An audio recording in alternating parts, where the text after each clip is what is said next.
Welcome back, focused learners. Okay, we're jumping right into today's explainer. And I gotta tell you, this is one that carries a lot of emotional weight. If you've ever found yourself doom scrolling online, watching 20-somethings brag about their million-dollar tech bro portfolios, and just felt this deep, overwhelming sense of defeat, you are absolutely not alone. The panic of starting your financial journey a little late is incredibly real. It's intensely frustrating. Honestly, it can feel like you've already lost a race you didn't even know you were running. But today, we're going to completely unpack the reality of starting your financial independence journey in your 30s or 40s, and I'll show you exactly how to catch up. Okay, let's dive into this with a piece of math that financial experts absolutely love to throw around. You've probably heard it. They tell you that a single dollar invested at age 20 magically becomes $88 by the time you hit 65. And, that's supposed to be super inspiring, right? But if you're in your 40s and you're starting at absolute zero, this math is frankly deeply depressing. It feels like a literal gut punch. It makes you sit there and wonder, well, what if I didn't invest a single dollar at 20? Am I just totally doomed? To answer that, we're looking at the radical transparency of a creator named Rachel. After navigating life as a teen mom, a single mom, and going through a tough divorce, Rachel completely avoided her finances for years. She actually only opened her investment accounts recently, kicking off her journey at age 43. And get this, between her 401k, her Roth IRA, and her high-yield savings, she had a total of just $13,000 saved to her name. She said she constantly felt like her peers were just 10 years and 10 steps ahead of her. But wait, before you let that heavy feeling of being hopelessly behind really settle in, I want to hit you with a jarring pattern interrupt. Seriously, stop beating yourself up for a second and just look at this startling stat. 80% of millionaires are actually first generation. 80%. Think about what that actually means. The vast majority of these folks didn't start with massive 20s trust funds. There was no magical silver spoon head start. They just played a completely different game. And today, we are going to learn the rules of that exact game. Let's move right into section 2. The pineapple trap, or the danger of comparison. You see, when you're starting a bit later in life, the biggest threat to your success isn't actually the stock market. It's not inflation or the economy.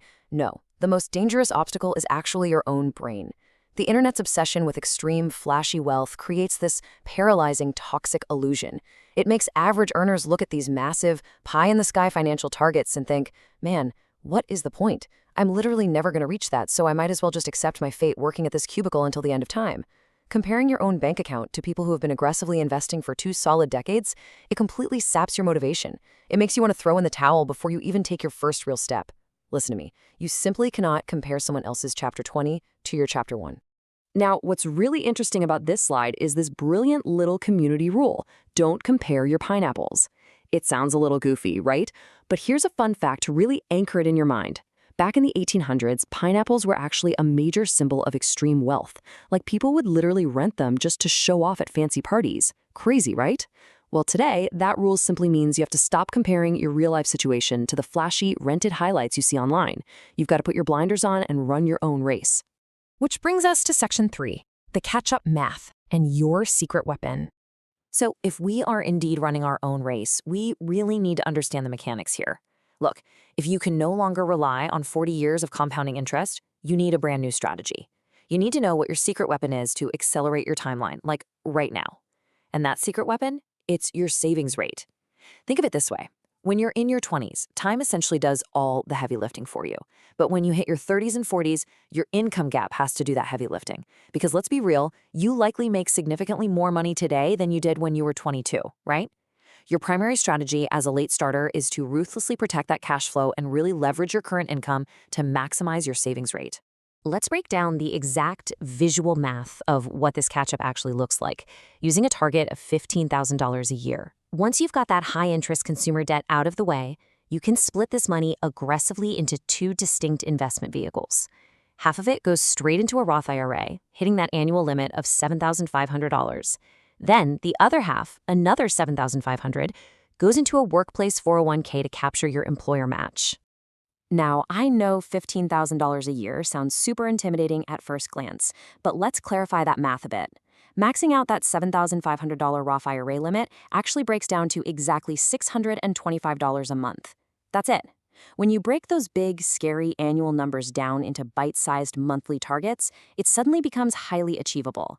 It's just a matter of building your budget around protecting that $625. So the absolute crucial point here is maximizing the other half of that equation, the employer match. Listen, this is the ultimate cheat code for the late starter. An employer match is literal 100% free money. If your company offers this perk and you are starting late, leaving it on the table is an absolute financial crime. Seriously, no excuses. You must take the free money and let it supercharge your timeline. I want you to take a quick second and mentally note this right now. What is your catch-up strategy? Like, what specific lever are you pulling today to close your gap? Are you actively cutting expenses, maybe gearing up to ask for a raise? Or are you finally going to go in tomorrow and capture that 401k match? Acknowledging your strategy really helps normalize the reality of starting later. We're all pulling levers out here. You just need to get totally clear on which ones are actually in your hands.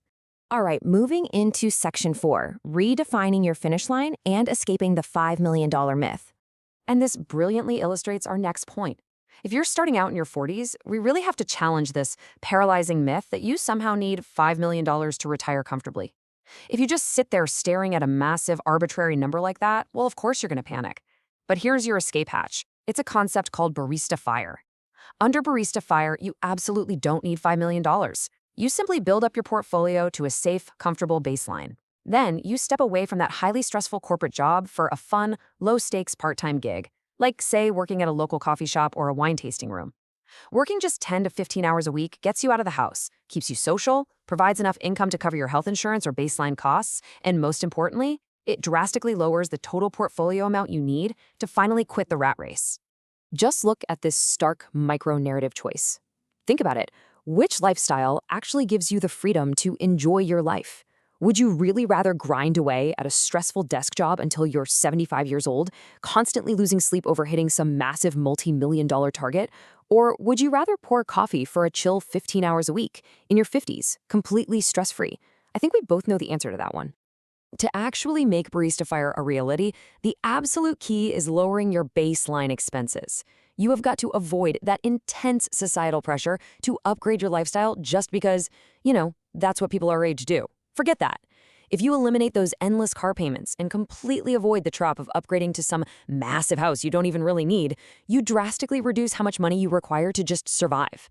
And by doing that, you literally buy back decades of your life. Decades! I know starting this journey in your 30s or 40s can feel incredibly lonely. You look back at your past mistakes, you calculate all that compound interest you missed out on, and it is so ridiculously easy to feel like you've already failed. But here is the radical truth you absolutely must accept today. Ignoring the math does not change the math. Hiding from your numbers is never going to fix them. You have to face them head on. Let's move to the next slide and see how this builds into real, actionable steps. Remember, you don't build a financial portfolio out of fear, you build it out of sharp, calculated awareness. Winning the game today means doing 3 specific things. Number 1, tracking your expenses ruthlessly. Number 2, finding creative ways to increase your savings rate so you can leverage that income gap. And number 3, intentionally designing a life of joy right now, not just hoping for it 30 years in the future. So I'll leave you with this. The only person you need to be in this race is yesterday's you. So who is yesterday's you, and exactly how are you going to outperform them today? It is officially time to stop comparing your pineapples to the internet's fake highlight reel. Run your own race, go find a visual fire calculator online, plug in your real, honest numbers, and discover what your actual achievable finish line looks like. Because once you know the real target, that panic completely fades, and the execution begins. Keep building, stay focused, and as always, keep learning.